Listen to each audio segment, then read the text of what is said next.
I was like, oh, she's a student now. She has to give some bribe. How will she manage? And she was like, smartly, she came up like, I can give you 500.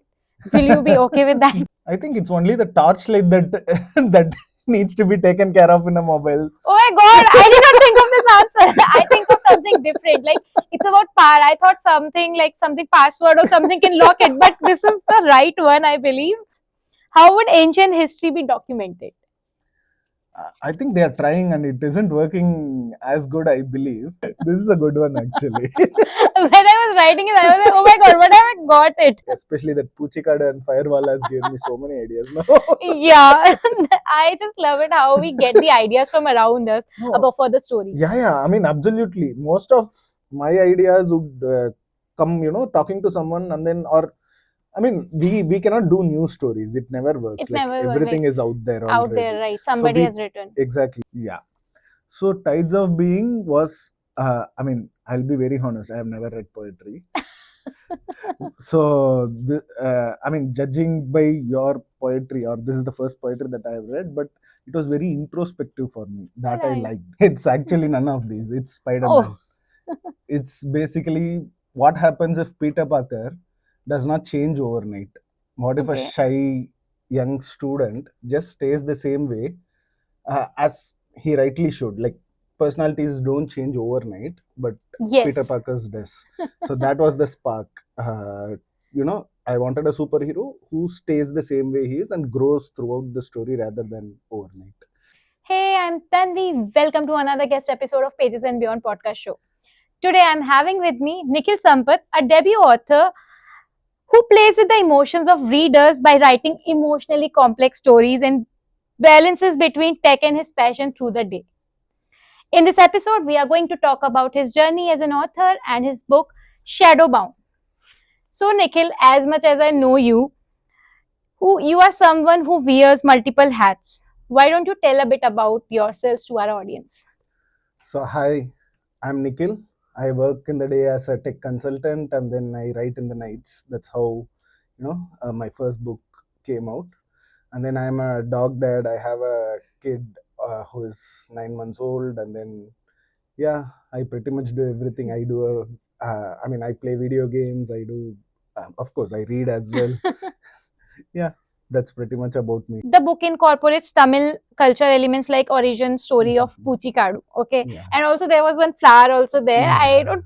I forgot to put its name, but I'm sure you will remember its name. And history of Temple along with shadowy secrets.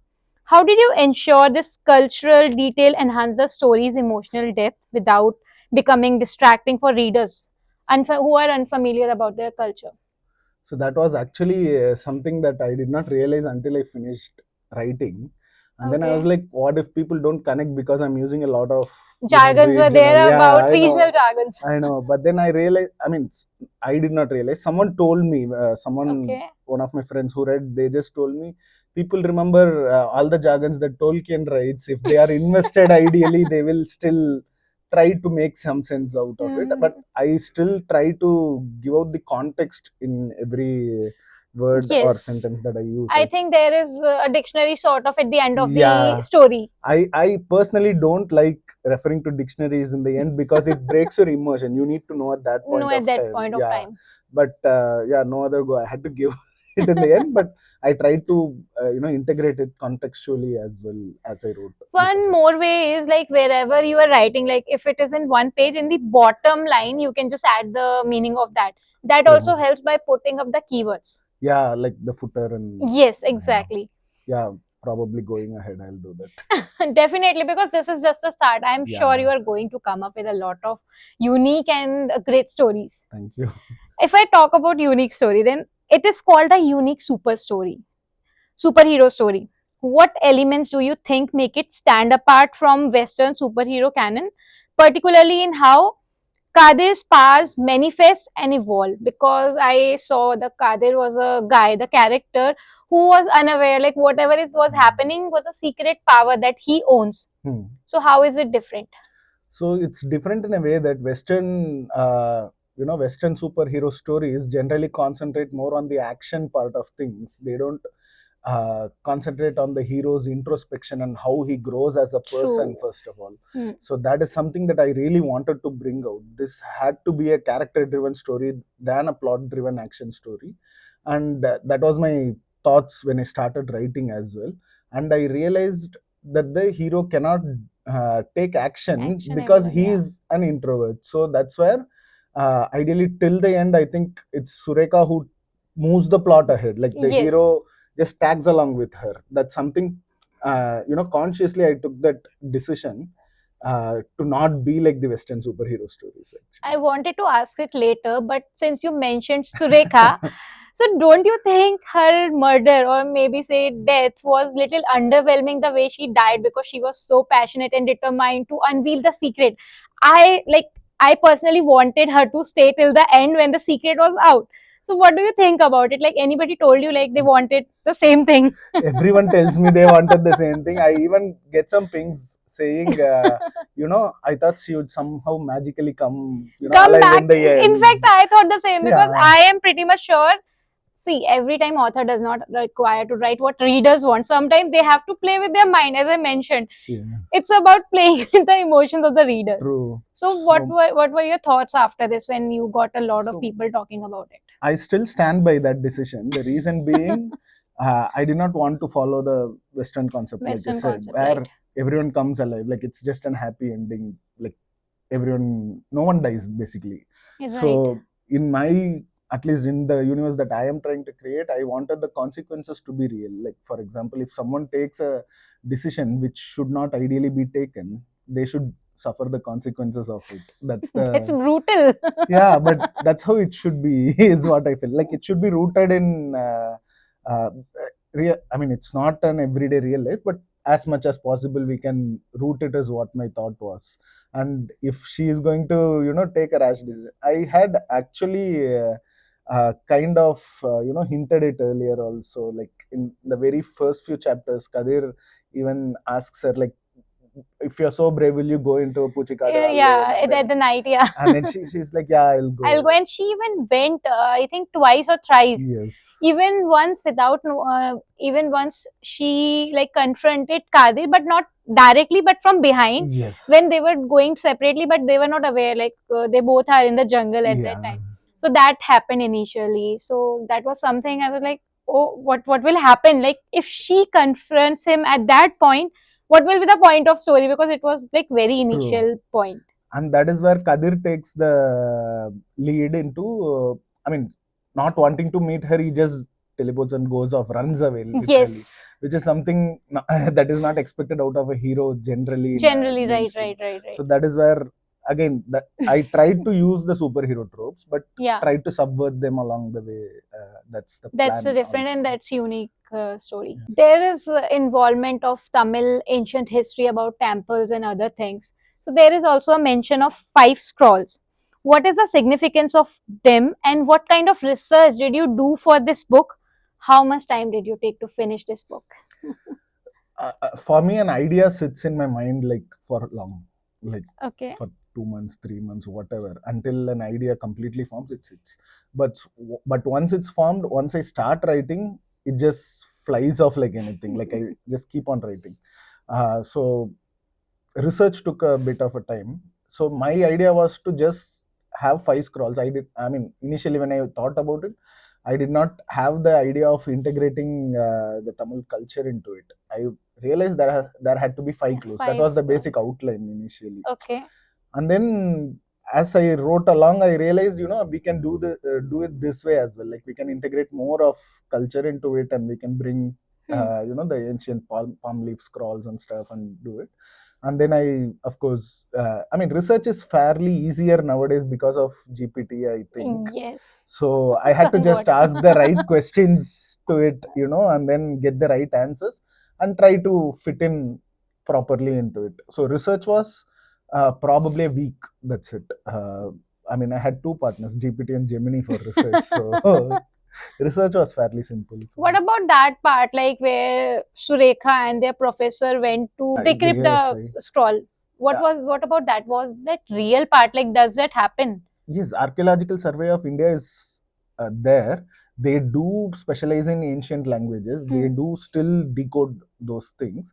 Of course, the fiction part of it is where they can just bribe someone and get Yeah, that information that out of has it. been very prominent in your book. Yeah. The way they were, but 500, like okay, this book is also 500 was a Yeah. sufficient amount for bribe at that Yeah, time. 90s, it makes sense, basically.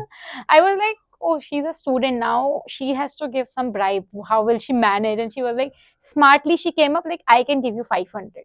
Will you be okay with that? As we know Kadir as a superhero who was a little timid and introvert, he is shown as grappling with newfound powers and wrestling with doubts. Why was it important for you to focus on the doubt and struggle part rather than immediate heroism? One thing is, you mentioned already, you wanted to make it different from western side of superhero. What is there other reason, like were you trying to address some themes through it? So, not specifically some themes, but any story I try to write, it is more about the characters and how they evolve than the plot for me. If it, I mean, my upcoming romance also actually, dives deep into those two characters rather than the romance angle of it. Like at that point of time, what do they do? What Because did you, yeah. that is something that people will relate to more, is what I feel personally. Then plot is exciting, of course, that is a different thing. But if people have to relate to something, it would be the characters then. So if someone who is timid and he just does not think of him as a hero, if he relates to Kadir, he will know that he is a hero as well. So that's the point of it, basically. That's nice, but like now you have mentioned like you're writing a romance. Would you like to tell more about it? What is it about, and how do you want to reveal something on this podcast Yeah, yeah. exclusively? Of course. So uh, it's actually, that was the first manuscript that I wrote. This Oh was the wow! second one, but I did not want. I mean, it's just my thing that I thought, maybe if I just come out with a romance as my debut, people would be like, "Hey, here comes another guy with another romance book," which is not something that I wanted, because uh, this is again completely fictional, not from my own experience. I never write from my own experience, actually. Okay. But there is some aspect to it where I visited Japan 2 years ago. I loved the places, like I enjoyed it like anything. So I thought I should do a story in Japan, basically. Nice. And then I kind of thought, for that setting, a romance would be ideal. And then so it follows a guy who is like 31 and he's going to just get married, but then he has an old flame back in Japan which he never got a closure with. So just 15 days into his marriage, he just travels back trying to find her. And how past and present goes, like it goes with flashbacks and comes back. So how the past and present intertwine and what happens is Oh, like basically the story. dual picture is going on in your next Yes, book. You yes. also mentioned Japan. Recently, I don't know how my Instagram feed is filled with Japan reels, and it is all everybody is talking about the cleanliness of Japan's Yeah, road yeah, and no potholes and all those stuff. yeah. What is your experience about it? No, it's an amazing country. I mean, whoever wants to go to Europe, I'll still suggest if a cheaper option in Japan, because it's very, very good. You need to visit. And I mean, what's fascinating is the way they, worship their stories, like their manga and anime. No Okay. other country does that. Even in India, we treat stories as our hobbies, but Hmm. for them, it's very mainstream. So that was something that I liked really well. Like no other country does it, I believe.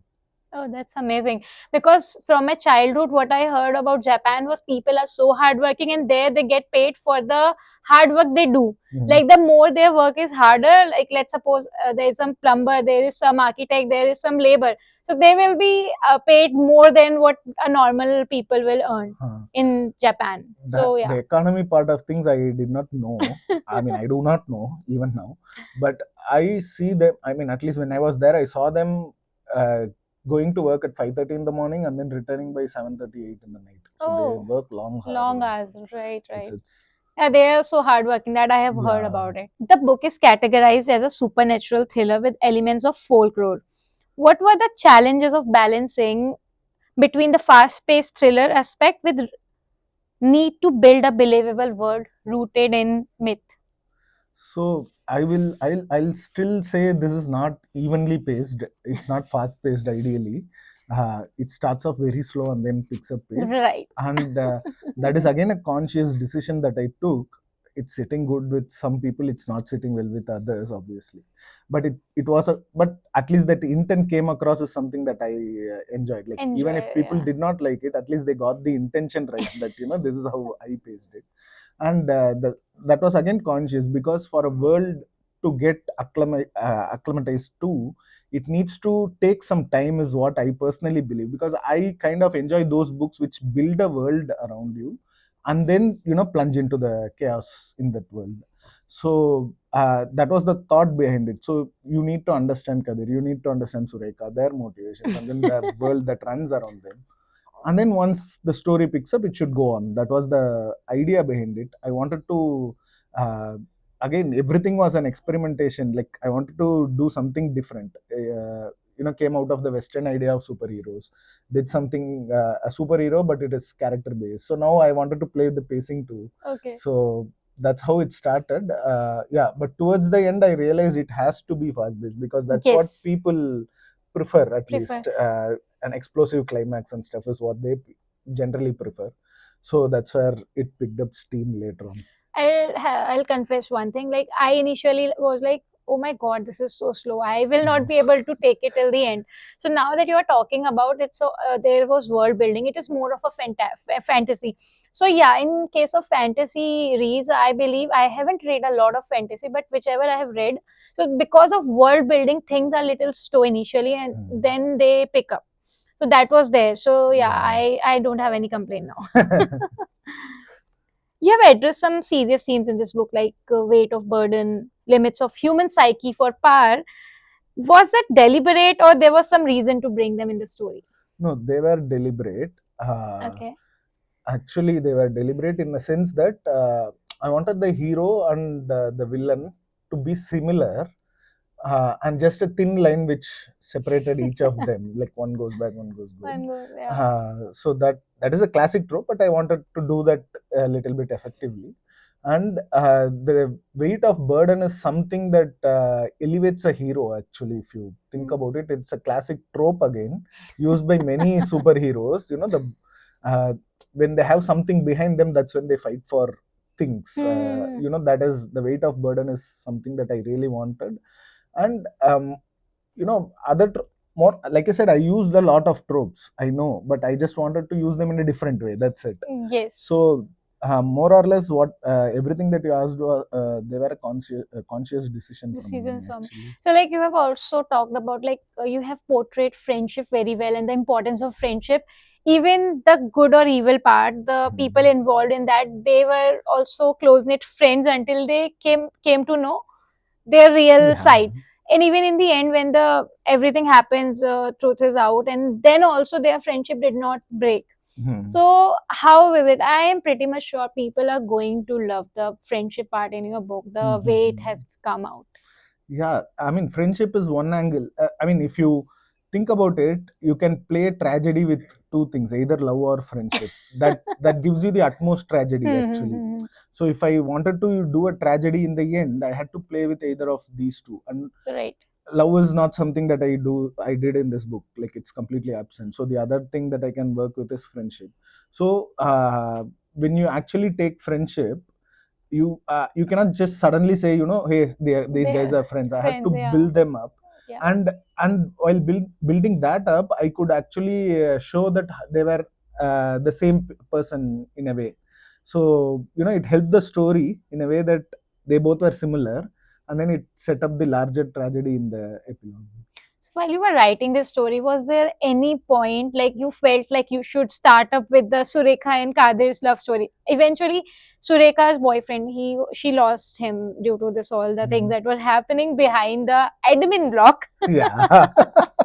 So was there any time in your mind to like build up like their love story? I initially toyed with that idea Okay. and then realized if I was going to bring that in, it was going to be more of a filler for the story that I Okay. am trying to do. Okay. Because irrespective of their love, this story was going to play out the same way. Just add more Add tragedy to more it. layer. That's It it. would have added layers. Yeah. So, uh, I wanted a tight knit story where nothing seems like a filler. Even now, if you take a chapter out, you won't understand the next chapter. Mm-hmm. That's how I tried to structure it also. Okay. So it went out as a filler basically. Oh, that's a conscious and like a very good choice to put in like that, because eventually what happens in real life, like when two people are together, they're spending time and they're Yeah, talking, they are with the same motive. Love blossoms there. true. So, but you did not give it in your story. I think if Surekha would have lived a little more, they would have fallen in love. Yeah, I yeah, mean, definitely. so are you like Surekha is dead in this story? Are Mhm. you going to talk about their budding story in some other book or some other story of yours? No, I think Surekha's chapter is done at least. Okay. I mean, she was a great protagonist in a way, and it's done. I think I'll move ahead with further stories that I think this universe So we holds. have further parts of this book. Yes. Definitely, I'm going to catch up with them. Friendship and hope are listed as key themes in a story centered on shadows and darkness. How important are these elements in keeping narrative grounded and optimistic? So shadows are generally, or rather, darkness is generally treated as an unholy thing in India, and that is again something that I wanted to subvert here. Ground the shadowiness, or rather darkness and the shadows, but keep them to be the positive side of things. Again, I wanted to break the convention, the age-old convention. So I took that, and then of course, light had to be the villain if darkness was the hero. And friendship is in a way yin and yang, like two people. I mean, if you make a mistake, your friend would actually correct Correct you, it or and then like cover up for you at least. exactly. So the light and the darkness are basically two friends, and as a whole is what makes something Something unique. unique. So that's how the play went on. Like, if these guys are friends, one has to be the light, one has to One be has the to be the darkness. darkness. Yeah, right. Ideally, in a superhero setting, the light would be the hero, the darkness would be The and evil, that is where yeah. I wanted to subvert again. Oh wow, that's lovely. When I look at this cover of your book and the title, how did you come about with the title? Let's talk about title first. Title is the hardest thing that I can ever do. Like any manuscript I write, title is something that I generally can't decide what to go with. So it started with shadows. I wanted something to do with shadows. My first title was obviously Neralvad Veeran, which no one would have been able to Yeah, pronounce, I also want basically. to talk about that guy. Which I know many people cannot pronounce. So I Yeah, had that to. is the conscious choice of me. I was not able to pronounce it, so I was skipping that question to be honest. It's okay. So yeah, so that's the reason I decided it had to do something with shadows Hmm. basically. So from shadows I was playing around, like, using prefixes, suffixes, everything, and seeing what went well, and that's how shadow bound came to be, like, because he's going into Correct. the shadows. And why, like, is it that flower that was in the five scrolls, like the last Yes, scroll? yes, that again Want to was talk about something. this flower in itself? Yeah, so this is a fictional flower, it's not original at all. Okay, Yeah. I wanted to check it before coming because I believed it. It is fictional. There is no such flower. It Okay. is fictional. And then I wanted to represent. I mean, I wanted something to represent the story rather than a character, or I could have. I'd easily put up Put the up character, superhero. shadow, or maybe like Yeah, cap something. wala ekdam hero hai. Exactly, which would actually give the readers a wrong idea Wrong that it idea. was action plot or something. But this is more of a slow burn, sit and read kind of a book is what I wanted to project. So I wanted to portray a theme or something that represents the story kind of. And this was the one which started with the Dr. Ilangovan's diary. This flower started there, and even its presence would be there throughout the book as such. Yeah. So that's how I decided it should come on the cover. And what about And if you actually see Yeah, I here, just noticed this. Just just this is now. the goddess, Yeah, this is a god. basically. Like this is a representation of the goddess. So Yes. you were talking about Nizal Wazir. Nidal Valviran. Yeah, yeah, that's okay. I understand. Just It's fine. tell me, like, one thing is him, Hmm. and the other is Puchikaru. Is that Yes. also fictional? Like, what is the Yes. significance of Puchikaru? That was a dark forest, which I just Yes. read. So everything is fictional. Nidal Valviran is fictional. Puchikadu is fictional. Puchikadu came from the idea. So, I mean, I did engineering for a few years and then dropped out actually. Okay. So when I was doing engineering, I used to bunk classes and roam around. And in my college, there was a huge place which was like a forest, and people Okay. actually were afraid. Not because of superstitions, but in general, it was so bad, full of thorns and snakes and stuff. Yes, yes, So the yes. people were Puchikaru is afraid. also the same where the Yeah. reptiles and snakes are there. So that just came from there, but then I Okay. added superstitions Yeah, to there's it. one more superstition about Kadir. Like, not Kadir, there's that destroying scarecrow was a bad omen, which was done Yeah, by Kadir Kadir. itself. Yeah. So is that also something true, or that's just No, that is true. so what is the significance? Like, why do people think like that, that scarecrow is It's not. bad omen? Scarecrow is something that scares people. Like it Yes, scares for crows basically crow. mostly. That is the scientific aspect Hmm. of things.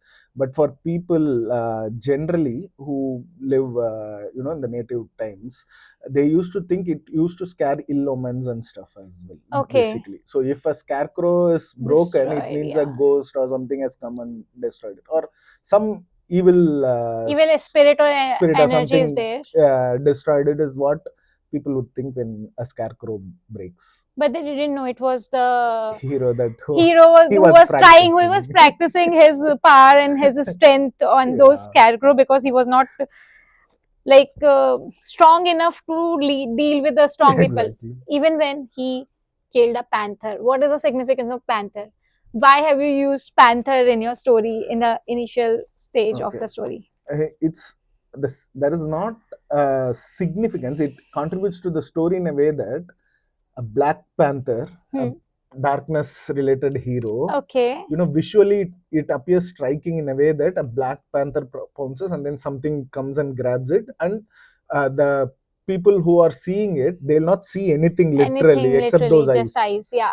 Yeah, so it scares. I mean, you can write scary stuff with it, basically, or Hmm. uh, in a way, scary, not scary, but I'm saying, like, you can play around with that idea. That idea seems Hmm. exciting if you think about it.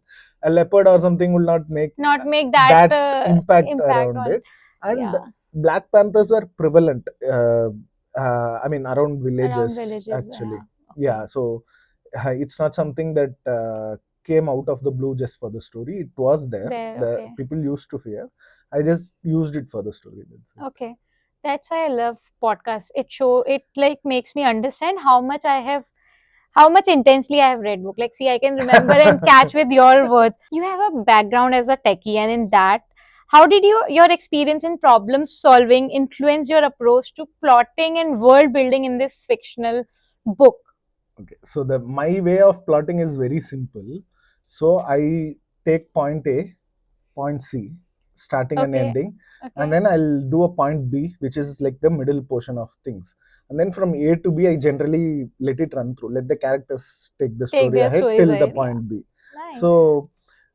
So whenever there is a problem that character faces, I had to step back, think of a solution as the character, and then move on. So that problem solving aspect comes there. Like if the plot is stuck somewhere, we have to think of a problem as well as a solution, and the problem has to be organic to the character. Character, right? So that way, a problem solver will definitely do good plotting, is my idea, at least. But that's nice, because I myself have a technical background. So when I have to juggle between the both, sometimes it's like, oh my god, I don't want to do this. Sometimes it's like, I don't want to do this. And sometimes I'm like, I'll do both the things. So this Yeah, keeps yeah. happening, and we have to juggle between both the sides of both the personalities of our Yeah. lives. This was such an interesting and engaging discussion. I'm definitely going to recommend a lot of people to watch this. Like, I just love reading the book, and now I'm Thank talking you. about this book to you. I feel like, oh, I have read a good book recently. Thank you. So, coming to your favorite part, that's the game of this podcast. And for you, the game I'm having is it's about your book and about you when myth meets tech. Sure. So, now I will just give you two items, one from your book and one from the tech field, Mhm. and there will be a question. You have to answer that. Sure. The first one is the five scrolls and a blockchain. How would you how would the scrolls be secured and verified? I think this is the easiest thing to do with a blockchain. I guess the encryption takes care of everything. You don't need to do anything. Just encrypt everything there is in the scroll, and then you're good. And just distribute it This- across the world. that will be like that was the easiest one. So Yeah. let's go to the next one. The shadowbound power and the mobile app. How would Kadir manage his abilities in this world? So probably people would see what Kadir sees, like what his eyes fall on and how he blends and He stuff. blends in. He will not see. He used to feel it. There's Huh. something is I mean, there. I'm saying what he sees, they will They also will see. also, yeah, they will, what he feels, they will see it. Exactly. Yeah. Yeah. They cannot feel it though, even with Yes. augmented reality, I believe at least. Yeah. So, how did you like the game? You were very interested and excited about This this is game. this is very good, especially that Puchikada and Firewall has given me so many ideas now. Yeah. I just love it how we get the ideas from around us No, about for the story. yeah. I mean, absolutely. Most of my ideas would come, talking to someone, and then or I mean, we cannot do news stories. It never works. It Like never was everything like is out there out there, already. right? So Somebody we has written. exactly. So we just take some one line and then do Make it our own differently. story Yeah. or maybe a full-fledged novel or Yeah, something like that. something. So we have come to the end of this discussion, but before I close it, I would like you to tell how was your experience to be here. It was super fun. Your questions were amazing, and there were lots of things that I realized and then told you. So it's like you asked me questions which I had not even thought of. So Similarly, that happened with me. Like there was things that I was thinking in a different way, but with your answers, I could now like get the better answers of those questions to myself. so in a way, it was as enlightening for me as well Yeah, as it that's was good. for I you. just So love it when authors or any guests love the way they want the episode to be and they get a new enlightenment from the yeah, episode. no, I absolutely enjoyed it. I also love talking to you about this book, and I have got a lot of food for thought again.